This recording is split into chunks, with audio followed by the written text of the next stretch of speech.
¿Qué tal, gente? ¿Cómo están? Bienvenidos a TNG. El día de hoy vamos a hablar acerca de una pregunta que he visto mucho en los grupos, sobre todo de arqueros novatos, y que tristemente nunca he visto que la contesten como tal, ¿vale? Eh, y esta duda es, ¿qué tan lejos puede llegar mi arco? Cuando alguien postea esto, lo más normal es que la respuesta que le den sea, ¿para qué quieres saberlo si de todos modos no puedes apuntar tan lejos? Esto es medianamente válido, ¿sí? Ciertamente conseguir un disparo de más de 100 metros con un arco convencional es bastante difícil. En parte porque interfieren factores que no dependen 100% de nosotros, como son la velocidad del viento y la dirección del viento. Así que si estamos hablando de un tiro de precisión a la máxima distancia que pudiera alcanzar un arco, sí estamos hablando un poco de un imposible. El récord de distancia alcanzado por un arco es más de 1 kilómetro, si no me recuerdo son algo así como 1300 metros. Ya para un disparo de esa distancia ya se tienen que considerar factores como la rotación de la Tierra. Esto sí estamos hablando de un disparo de precisión.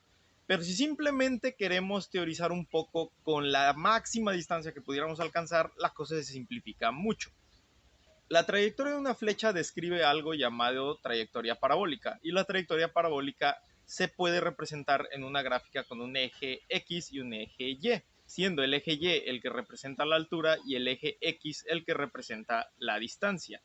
Esto significa que si queremos encontrar la distancia máxima, estamos hablando de la X máxima de la trayectoria parabólica. Entonces tenemos que en física hay una fórmula específica para conseguir calcular la X máxima.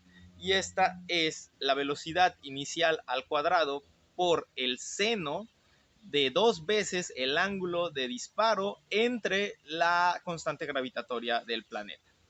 Para poder ejecutar esta fórmula necesitas que los datos estén dados en el Sistema Internacional de Unidades y no en el sistema inglés, que es el que normalmente se usa para sacar mediciones de arquería en general. Por lo tanto, si tú tienes, por ejemplo, la velocidad de salida de tu arco en pies sobre segundo, tienes que pasarlo a metros sobre segundo. Esto es relativamente fácil usando un convertidor. Puedes encontrar en Google fácilmente cuánto equivale un pie a un metro. Y en cuanto a los otros dos parámetros, son de hecho constantes, ¿sí? Si estamos hablando de la X máxima, tienes que saber que hay una ley en balística que dice que cualquier disparo va a alcanzar su máximo alcance cuando este se efectúa en un ángulo ascendente de 45 grados, no más, no menos. Generalmente se suele decir que a más levantes el arco, más lejos llegará, pero esto es falso, puesto que después de que pasas los 45 grados, lo que ocurre es que la parábola gana altitud pero pierde distancia. Esto se puede ver fácilmente con un chorro de agua. Ustedes ponen una manguera de forma horizontal y conforme la vayan levantando, el chorro se irá alejando. Pero va a llegar un punto en que el chorro se va a detener y si la levantan más, va a empezar a volver hacia ustedes. Esto es porque acaban de pasar los 45 grados. El agua describe una trayectoria parabólica al igual que lo hace cualquier proyectil disparado. Una vez dejando claro esto, significa que para X máxima siempre sí o sí deberá usarse un ángulo de 45 grados. Y en cuanto a la constante de gravitación de la Tierra, es 9.8 metros sobre segundo. Y ahora vamos a poner un ejemplo. Vamos a usar los datos que salieron durante mi video de reseña del arco tártaro crimeano de AF Archery, en el cual el arco llegó a alcanzar una velocidad de 223 pies sobre segundo.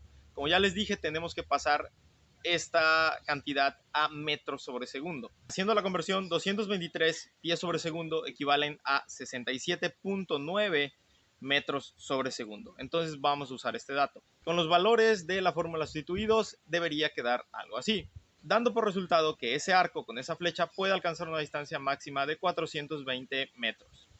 A esto deben de agregarle algún pequeño factor de corrección que puede ser al tanteo si no quieren ser muy específicos, debido a que nosotros no disparamos desde el nivel del suelo, sino que disparamos desde una altura que es pues casi la altura de nuestros hombros.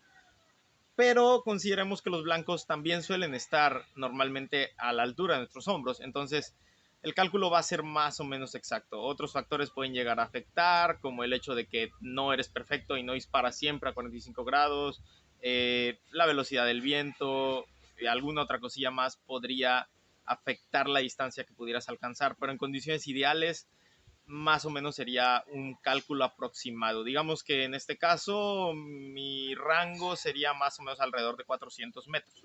Y con esto quedaría resuelta la duda de cuántos metros puede alcanzar un arco. Ahora, como aclaración, la distancia máxima total o la distancia máxima absoluta no es lo mismo que la distancia máxima efectiva. La distancia máxima efectiva es cuál es la mayor distancia a la cual tú puedes usar tu arco y que este arco siga produciendo un efecto considerable, ¿sí? Eh, Esto quiere decir que la distancia máxima efectiva va a ser mucho más corta que la distancia máxima absoluta. Sin embargo, hay algunas competencias donde de hecho se busca la máxima distancia absoluta, entonces no es que sea un dato del todo inútil. Hay un tipo de arquería que se llama flight archery o arquería de vuelo, que se practica mucho en países de Medio Oriente, en ambientes como salares, donde es un paisaje monótono muy amplio, donde el objetivo es simplemente alcanzar la mayor distancia posible con el arco. Para esto se valen de muchos ajustes, tanto en el arco como en la flecha, para aligerar el proyectil, para aumentar la velocidad, etcétera, etcétera. Eh, y pues bueno, es una forma de competencia de menos interesante. Bien, espero les haya quedado claro. Si tienen alguna duda, déjenla abajo. Si les gustó el video, denle like, compártanlo y nos vemos la próxima. Bye.